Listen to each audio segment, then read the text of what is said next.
લાડકડી રૂપાડી. Excited કરતાં nervousness વધારે છે, કારણ કે 2 વર્ષ પછી એક ફિલ્મ રિલીઝ થઈ રહી છે અને ફિલ્મમાં કેરેક્ટર સખત ચેલેન્જિંગ હતું અને ઓવરઓલ ફિલ્મ પણ બહુ જ ઇન્ટેન્સ છે અને ઘણા બધા કલર્સ છે ફિલ્મમાં. તો એક અલગ જ પ્રકારની ફિલ્મ છે. મેં ક્યારેય આવું કેરેક્ટર નથી કર્યું લાઈફમાં, તો એના માટે સખત નર્વસનેસ છે અત્યારે, ટુ બી ઓનેસ્ટ. હા, તો આમાં તો બેઝિકલી કાશી ઘણા બધા, એટલે બેઝિકલી એના ઘણા બધા શેડ્સ તમને જોવા મળશે.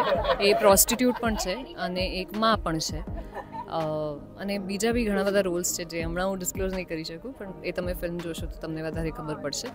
પણ બેઝિકલી મારું એવું માનવું છે કે કોઈ પણ કેરેક્ટર હોય ને, એ ફીલ શું કરતું હોય, જો એ આપણે પકડી લઈએ ને તો આપે આપ જર્ની ઇઝી થઈ જાય. એટલે બેઝિકલી એક પ્રોસ્ટિટ્યૂટ છે એનો મતલબ એ નહીં કે એના બચ્ચા જોડે એનું રિલેશનશિપ અઘરું હશે. She is also a mother. તો બચ્ચા જોડે એનું કેવું છે, એના ક્લાયન્ટ્સ જોડે કેવું છે, એક ઓવરઓલ પોતાની જોડે કેવું એનું રિલેશનશિપ છે. તો એ બધું આઈ વુડ સે કે Kashi is a big umbrella અને એમાં ઘણા બધા એના પાર્ટ્સ છે, અલગ અલગ રોલ્સ પ્લે કરી રહી છે એની લાઈફમાં. તો એનાથી મને ઓનેસ્ટલી એઝ દીક્ષા ઘણું બધું શીખવા બી મળ્યું.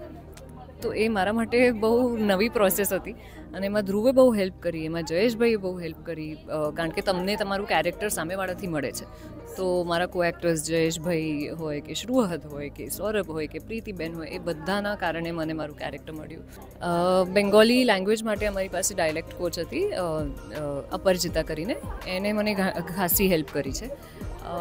બેઝિકલી જે લેકો પકડ્યો છે કે અડધી હિન્દી ને અડધું બંગાળી ને, બહુ પરફેક્ટ બંગાળી કે શુદ્ધ બંગાળી નથી આમાં. તો એ જાણી જોઈને પકડ્યું છે, કારણ કે કેરેક્ટરની રિક્વાયરમેન્ટ એવી હતી. તો એ તમે ફિલ્મ જોશો તો તમને વધારે ખબર પડશે કે કેમ એ ચોઈસ લીધું અમે. પણ એ ક્રેક કરવું અઘરું હતું પહેલાં તો, પણ પછી ધીમે ધીમે રહીને થઈ ગયું. અપરજિતા જોડે, ધ્રુવ જોડે જ્યારે બેસીતી હું, તો ધીમે ધીમે રહીને ખબર પડી કે ઓકે આવું કંઈક જોઈએ છે. એકદમ શુદ્ધ બંગાળી બી નથી જોઈતી, એકદમ હિન્દી બી નથી જોઈતી, હિન્દીમાં બંગાળી એક્સેન્ટ આખું હોય એવું બી નથી જોઈતું, મિક્સ કંઈક મિશ્રણ જેવું જોઈએ છે. હા, તો I am talking in Hindi, I am talking in Bengali, and એક મિક્સ પણ છે ક્યાંક કે અડધા વર્ડ્સ બંગાળીના હોય ને અડધા હિન્દીના હોય, એવું બી છે.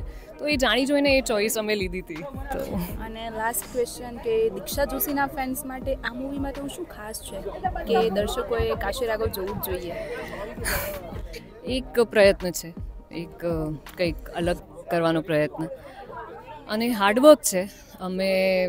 હું કે જયેશભાઈ કે ધ્રુવ કે શ્રુહદ કે પ્રતીક કે વત્સલ, કોઈ બી તમે કવન, every department I feel has given their all in this film.